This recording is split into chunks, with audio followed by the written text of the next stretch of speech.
Cinema ప్రాసెస్‌లో మీకు actors వల్ల చాలా ప్రాబ్లమ్స్ ఫేస్ చేశారు. వాళ్ళు కోఆపరేట్ చేయలేదు సరిగ్గా. వాళ్ళ కారణంగానే బడ్జెట్ ఆల్మోస్ట్ మీరు ఊహించిన దానికంటే చాలా చాలా ఎక్కువైపోయింది అనేది కూడా విన్నాం. బడ్జెట్ వాళ్ళ గారు పూర్తిగా వాళ్ళు ఏడిపిచ్చారు. ఆ ప్రాబ్లమ్ కొంత డబ్బులిస్తే సాల్వ్ అయింది అంతే గాని బడ్జెట్ నిజంగా బూస్ట్ అవ్వడానికి కారణం నేనే. ఎందుకంటే నేను క్వాలిటీ కోసం చేశా. నాకు చేసిన తర్వాత ఒక కావాల్సిన షాట్స్ కోసం స్లోగా చేసి కొంచెం దానివల్ల కూడా వాళ్ళు కొంచెం అడిషనల్ డబ్బులు అడిగారు. కానీ కొన్ని డబ్బులు అడగడం కానీ అడిషనల్ డేట్స్ నేను అడగడం వల్ల బాగా తీస్తున్నందుకు వాళ్ళు అడిషనల్ డబ్బులు అడిగినందుకు కూడా నాకు కోపం రాలేదు. హ్యాపీగా ఇచ్చాను. కానీ కొన్ని సీన్లు తీసేయమని ముందు మాట్లాడుకున్న తర్వాత సీన్లు తీసేయమని తర్వాత ఇప్పుడు మామూలుగా ప్రమోషన్కి రమ్మన్నా లైక్ అవుట్ ఆఫ్ టచ్ వెళ్ళిపోవడం అలాంటి వాటి వల్ల కొత్త వాళ్ళతో తీస్తే లాస్ట్ వరకు కలిసి ఉండాలి. నా సైడ్ నుంచి వాళ్ళు ఏదైతే చేశాను నాకు తెలిసినంత మాత్రం. కానీ నాకు అలాంటి సపోర్ట్ అటు నుంచి రాలేదు. అందుకని నేను హర్ట్ అయ్యాను. కానీ బడ్జెట్ పెరగడానికి వాళ్ళు మహా అయితే ఒక 20% కారణం అవుతారు. అది కూడా మళ్ళీ రిటర్న్ నేనే కారణం. ఎందుకంటే నేను ఎక్కువ రోజులు డిమాండ్ చేసి ఎక్కువ రోజులు తీయడం వల్ల వాళ్ళు ఎక్కువ మనీ అడిగారు. అది కూడా న్యాయమే, నాకు అసలు తప్పలేదు. వాళ్ళ యాటిట్యూడ్ నాకు ప్రాబ్లం అనిపించింది. సీన్లు మార్చమని చెప్పి మధ్యలో ఏడిపించారు, అది ప్రాబ్లం అనిపించింది. షెడ్యూల్ మధ్యలో ఫోన్లు ఎత్తకుండా వేరే లొకేషన్కి వెళ్ళిపోయారు. అలాంటి వాటి వల్ల నాకు ప్రాబ్లం అనిపించింది. ఆబ్వియస్‌గా డిస్టర్బెన్స్ ఉంటాయి కదా! అది చాలా ప్రాబ్లం అనిపించింది. అది అన్‌ప్రొఫెషనల్. నేనైతే కరెక్ట్‌గా ఉన్నాను నా సైడ్ నుంచి. ఆ కారణంగానే వాళ్ళ పోస్టర్స్ తీసేసారా? నో. వాళ్ళ పోస్టర్లు తీసడానికి సింగిల్ కారణం వాళ్ళని పెడితే ఎవడొస్తాడు, వాళ్ళ ఫేస్కి వాల్యూ లేదు. సో వాళ్ళని పెట్టలే. అండ్ ఒక రకంగా చెప్పాలంటే మన చిరిగిపోయింది వాళ్ళకి అప్రోచ్ లేదండి. ఫర్ ఎగ్జాంపుల్ వాళ్ళే కనుక జెన్యున్గా ఉండి నాకు నిజంగా సినిమాకి ప్రాణం పెట్టి ఈ సినిమాని ప్రేమించి చేస్తే ఊరికి ఒక ప్రాజెక్ట్లా కాకుండా సినిమాని ప్రేమించి చేస్తే వాళ్ళు 100% ప్రమోట్ చేసిన బాధ్యత నాది. నేను వాళ్ళ పోస్టర్లు నేను పెడతా, 100% కూర్చోబెడతా, ఏదైనా చేస్తాను. నాలుగు ఈరోజు అవ్వదంటే నేను ఎల్లుండి వాళ్ళ కోసం వెయిట్ చేస్తా. అది అవ్వలేదు కాబట్టి నేను ఇలా చేశాను. దీనికి సంబంధించి ఆర్టిస్టుల మీద ఏమైనా కంప్లైంట్ ఇచ్చే ప్రయత్నం ఏమైనా? నాకు సూపర్ అందరూ తెలుసు, అందరూ చేయాలంటే కంప్లైంట్ చేయొచ్చు, ఏదైనా చేయొచ్చు. కానీ నిజం చెప్పాలంటే వాళ్ళకి పేరు లేదు. అదే చెప్పారు టాప్ పీపుల్. ఏం చెప్పారంటే, బాబు ఒక ఎస్టాబ్లిష్ పర్సన్ నువ్వు కంప్లైంట్ చేస్తే ఆడికి పరువు పోతుందని భయపడతారు, వీళ్ళ మీద నువ్వు కంప్లైంట్ చేస్తే వాళ్ళకి ఏదైనా పోదు, ఉపయోగం లేదన్నారు. మరి అలాంటి వాళ్ళని నమ్మి పేరు లేదంటున్నారు మీరే, పెద్దగా ఎస్టాబ్లిష్డ్ కాదంటున్నారు. ఇలాంటి వాళ్ళని నమ్మి మీరు ఎలా ఈ ప్రాజెక్ట్ మీరు కంటెంట్ నమ్మారా only? No. Basically of course content నమ్మాను. కంటెంట్ నమ్మిన తర్వాత ఈ కొత్త వాళ్ళతో తీస్తే ఎగ్జాక్ట్గా నా మైండ్లో ఉన్నది బయటకు వస్తుంది.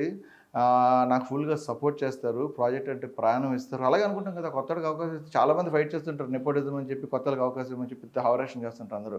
కొత్తలకు అవకాశం ఇస్తే ఇలా ఉంటుంది. నెపోటిజం ఇస్తేనే బెటర్, అట్లీస్ట్ ఫాదర్కి చెప్పచ్చు వెళ్ళి. ఓకే, అదే ఉంది కదా. మీరు కొత్త వాళ్ళని ఓ రకంగా అంతే 100% కొత్తలు ఇవ్వకూడదు, ఛాన్స్ ఇలాగే ఉంటుంది. అంటే ఇలాంటి వాళ్ళకి ఇవ్వకూడదు, ఇలాంటి వాళ్ళు అంతే.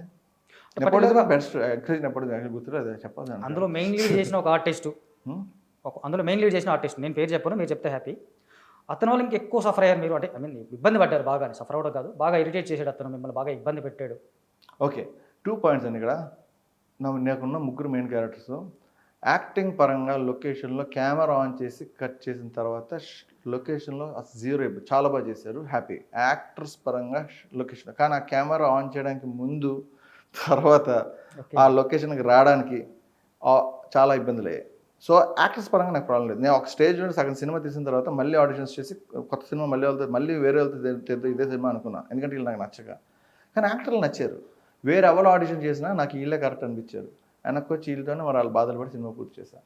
సో మీరు అన్నారు ఒక పర్సన్ అన్నారు, పేరైతే ఇది ఉన్నవాళ్ళు బేసికలీ చెప్పడానికి అన్నది మీరు ఎవరన్నారు. నాకైతే ఎక్కువ ముగ్గురుదాన్ని ఈక్వల్గా అయింది. టాప్ చెప్పాలంటే హీరోయిన్ వాళ్ళు ఎక్కువైంది, సెకండ్ ఇద్దరు హీరోలు ఒకలాగా నార్మల్ ఒకేలా అయింది. అంటే ముగ్గురు ఎక్కువ తక్కువ అనేది పాయింట్ కదండి. ఇప్పుడు ఏంది కొంచెం ఆయన ఎక్కువ పెట్టారు, ఈయన అంత పెట్టలేదు అనేది కాదు పాయింట్. ఒక పర్సన్ నిజంగా వచ్చి మీతో సినిమా చేస్తున్నారంటే వాళ్ళకి సపోర్ట్ చేయాలి. ఇబ్బంది ఉంటే ఒక కారణం ఉండాలి, ఇబ్బంది ఉండడానికి ఆడుకోకూడదు కదా. ఎగ్జాక్ట్లీ మీరు ప్రెస్ మీట్లో చెప్పారు ఏంటంటే ఎరోటిక్ థ్రిల్లర్ అని చెప్పారు సింపుల్గా. కోర్స్ మీరు దాంట్లో ఒక కొత్త మెసేజ్ ఇవ్వడానికి ట్రై చేస్తున్నారు, మగాళ్ళకి సంబంధించిన ఒక పాయింట్, అది వేరు. ఒక ఎరోటిక్ థ్రిల్లర్ అనే ఒక స్టేట్మెంట్ అయితే వాడే. ఇప్పుడు ఏ ఓటీటీలో చూసుకున్నా most of the OTT platforms are there, చాలా ఎరోటిక్ థ్రిల్లర్స్ ఉన్నాయి. మీరు వాటిని దాటి ఆడియన్స్ ఎలా మెప్పించగలరు, ఎంతవరకు మెప్పించగలరు? నో బేసికలీ ఎప్పుడన్నా ఇది రేస్ కాదండి. వాళ్ళకన్నా నేను చేయాలి, వీళ్ళకన్నా నేను చేయాలని కాదు. మనం చెప్తున్నా రేస్ అంటలే, నేను ఆల్రెడీ చూసి ఉంటాను, చాలా మంది చూస్తున్నారు. ఈ సబ్జెక్ట్ ఎవరు తెలియదు ఓటీటీలో చాలా, ఈ సబ్జెక్ట్ అయితే ఎవరు చెప్పలేదు, ఈ స్టోరీ ఎవరు చెప్పలేదు అంతే. సో ఈ స్టోరీ ఎవరు చెప్పనప్పుడు ఈ స్టోరీ చెప్పాలి. ఓకే, ఈ స్టైల్లో టోల్డ్ నేను రివర్స్ స్క్రీన్ ప్లే ఇప్పుడు వచ్చే సినిమాలోనే తెలుగు సినిమా ఎక్కడన్నా క్లైమాక్స్లో సినిమా స్టార్ట్ అయ్యి ఎక్కడైతే ఆరిజిన్ స్టార్ట్ అయిందో సినిమా రివర్స్ స్క్రీన్ ప్లేలో స్టార్టింగ్ నుంచి ఎండింగ్లోకి వచ్చిన రివర్స్ స్టోరీ ఎక్కడ విన్నారా? తెలుగులో ఒక సినిమా వచ్చింది అలాగా, తెలుగులో పూర్తిగా కంప్లీట్ రివర్స్ స్క్రీన్ మీద ఒక సినిమా వచ్చింది, పేరు ఎగ్జాక్ట్ గుర్తులేదు నాకు. అవును వచ్చింది, కాకపోతే అది డిఫరెంట్ జానర్, అది రెగ్యులర్ కమర్షియల్. అవును వచ్చిందా? నేను కూడా ఒకటి వచ్చిందని విన్నాను. ఒకసారి ఇలాగ వచ్చిందని అడిగితే ఎవరు వచ్చిందని చెప్పారు. Okay, I'm sorry, maybe. पण అలా కాకపోయినా ఓన్లీ రివర్స్ స్క్రీన్ ప్లే అని కాకపోయినా ఈ కాన్సెప్ట్, ఈ visual style and reverse screenplay, I think ఇటువంటి script separate on its own. So ఇప్పుడు మీరు ఆడ మగ సమానం అనేది మ్యాక్సిమం మీ స్టేట్మెంట్, అంటే వీడికి హక్కు ఎన్ని హక్కులు ఉంటాయి, ఆవిడకి అన్ని హక్కులే ఉంటాయి, ఎస్ వీడి తప్పు చేస్తే ఆవిడ కూడా చేయొచ్చు ఎస్ అనేది చెప్తున్నారు అంటే. Yes yes 100%. సో ట్రైలర్ చూస్తే త్రీజం ఇలా కనిపిస్తూ ఉన్నాయి. Yeah, is it possible in this society? Okay, whole point అసలు త్రీసమ్ కాదు పాయింట్. త్రీసమ్ ఫోర్సమ్ సొసైటీలో పాసిబుల్ అది కాదు పాయింట్. ఇక్కడ పాయింట్ ఏంటంటే ఒక ఫస్ట్ ఆఫ్ ఆల్ ఆ అమ్మాయి మనసులో ఇద్దరు మనుషులు ఉన్నారు.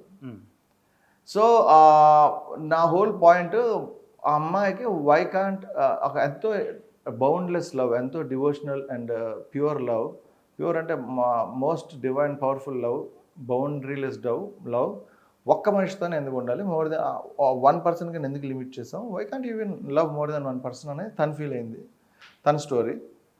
సో ఆబ్వియస్లీ ఆ పర్టికులర్ సీన్లో ఐ థింక్ మీరు ట్రైలర్ చూసి ఇమాజినేషన్ సీక్వెన్స్, అది స్టోరీలో ఉండదు. అది చలో, sex is an ultimate expression of love అని ఎక్కడో చదివాను నేను.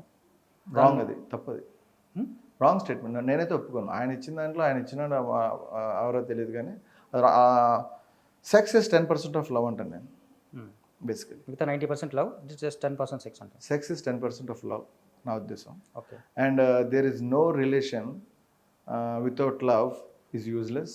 It can be with anybody. So అందరితోనే సెక్స్ చేయరు, చాలామందితో లవ్ చేస్తాం. మా అన్నని లవ్ చేస్తాను, తమ్ముని లవ్ చేస్తాం. So basically love is very divine. Sex is 10% love. పోనీ ఒక అమ్మాయి అబ్బాయి నిజంగా లవ్ చేసుకున్న వాళ్ళ గురించి కూడా, వాళ్ళిద్దరి గురించి మాట్లాడినా సెక్స్ ఇస్ 10%. ఎందుకంటే they have to love so many other things. చాలా విషయాలు ప్రేమించాలి, చాలా షేర్ చేసుకోవాలి, చాలా ఫ్రీడమ్ ఇవ్వాలి, చాలా అర్థం చేసుకోవాలి. సెక్స్ 10% అవుతుంది.